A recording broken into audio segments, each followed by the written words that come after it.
Shabbat Shalom Mevorach, j'espère que vous allez bien et que vous avez passé une bonne semaine. Au Canada, il y a enterré un très grand tzaddik qui s'appelle le Rabbi de Tosh.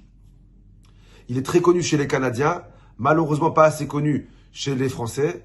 C'est un très grand tzaddik. Chaque année, lorsque je vais au Canada, je vais le pèleriner 2 ou 3 fois minimum. Mais je vous dis la vérité, chaque fois que je vais le pèleriner, j'ai du mal à m'accrocher à ce tzaddik. Vous savez, c'est un tzaddik que je connais pas spécialement, que je connais pas ses histoires, que je connais pas sa Torah. Et cette année, je me suis dit, ça sert à rien d'aller le pèleriner tous les ans et de ne pas savoir ce qu'il pense. Achète ses livres. Au moins l'année prochaine, quand tu vas le pèleriner, tu sais qui tu pèlerines. J'ai acheté ses livres. Il a écrit des livres qui s'appellent Avoda Sheba Avoda. Et je vous assure que pour moi, ça a été la découverte de l'année. D'accord? J'ai fait pas mal de livres cette année. C'est la découverte de l'année. Il a une Torah qui est magnifique. D'actualité qui est très belle. Celui qui peut acheter ces livres, je vous conseille de les acheter. Le Rav pose une question dans la paracha de cette semaine. Je vous dis la vérité, chaque semaine, j'attends avec impatience de lire son livre. Le Rav pose une question dans la paracha de cette semaine. C'est écrit Vaishlach Yaakov Malachim. On sait comme quoi, 22 ans après que Yaakov il ait volé le brachot de chez son frère, après qu'Yaakov il se soit marié, qu'il ait eu 11 enfants, Yaakov il décide enfin de rentrer chez son père. Et qu'est-ce que Yaakov il fait? Il envoie des anges à Esav pour lui dire je quitte la vanne, je rentre à la maison. Et le Rav pose une question que tout le monde pose. Le Rav dit mais je comprends pas. Tu sais comme quoi Esav, il n'a pas encore avalé le fait que tu lui aies volé les brachot. Tu sais comme quoi Esav, il veut te tuer. Il a envoyé son fils pour te tuer. Qu'est-ce que tu lui envoies des messagers pour lui dire Salamat, je quitte, je rentre à la maison, tu peux m'attaquer? Ça va pas toi ou quoi? N'envoie pas des anges. Ne le préviens pas que tu rentres à la maison. Rentre chez ton père sans faire de bruit. Et puis si un jour Esav il apprend, t'es déjà chez ton père, t'es tranquille. Vous savez très bien comme quoi Esav il respectait énormément son père.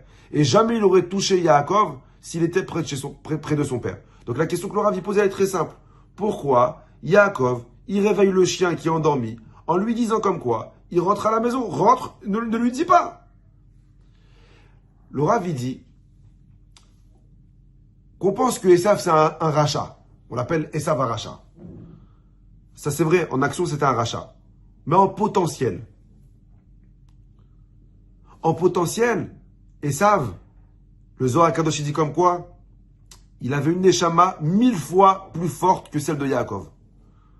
Potentiellement, Esav il aurait pu devenir 1000 fois plus fort que Yaakov. C'était la première, c'était le Bechor de Yitzhak. Imagine-toi la Kedusha que Esav il avait.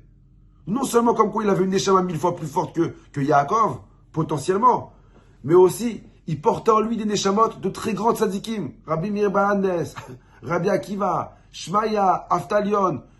Il avait en lui des neshamot de grands tzadikim. Il a grandi avec Yitzhak. Il a été influencé.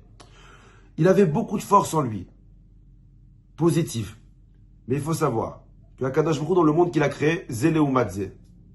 Autant de force, de bien qu'il t'a donné, il te donne un potentiel dans le mal. Mais c'est à toi de choisir. Et malheureusement, Esav, il a choisi le mal. Il a tué, il a violé, il a volé, il a fait toute la avérote. Yaakov Avinu, il avait peur de Esav au début. Parce qu'il n'était pas prêt à l'affronter. Il n'avait pas les forces nécessaires pour le rendre bitchouva. Vous savez, pour rendre des gens bitchouva, pour convaincre quelqu'un, il faut être convaincu. Pour rendre des gens bitchouva, il faut déjà avoir la teshuva, il faut déjà avoir la réponse. Quelqu'un qui a des doutes, il ne peut pas rendre des gens bitchouva.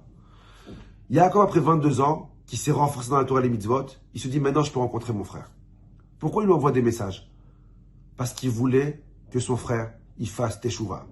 Il a dit si Yitzhak il n'a pas réussi, moi je vais essayer. Moi et mes 11 enfants, on va essayer de rendre bitchouva Esav. Maintenant qu'il est prêt à rencontrer son frère, pas pour combattre avec lui. Il est prêt à rendre son frère, pour le rendre bitchouva, parce qu'il sait que maintenant il a les ustensiles, il a les outils pour le rendre bitchouva.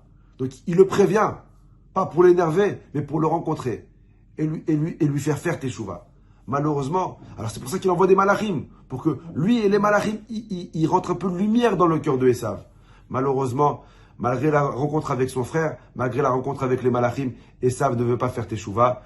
Parce qu'à la fin, tu as beau rencontrer Yaakov, tu as beau rencontrer des anges, à la fin, la décision, est-ce que tu fais teshuva ou pas, elle dépend d'aucun rabbin sur terre, elle dépend que de toi. Esav, il ne fait pas teshuva. Qu'est-ce qu'on apprend de cette paracha? Je vais finir avec ce message. Que si Hachem, malgré toute la méchanceté de Esav, il attend que Esav il fasse teshuva. Si Hachem, il croit en Esav.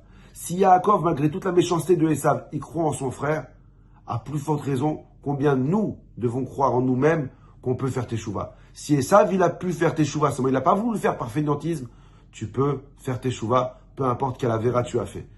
De cette paracha, on apprend, si Hachem y croit en Esav, alors Hachem y croit forcément aussi en nous-mêmes.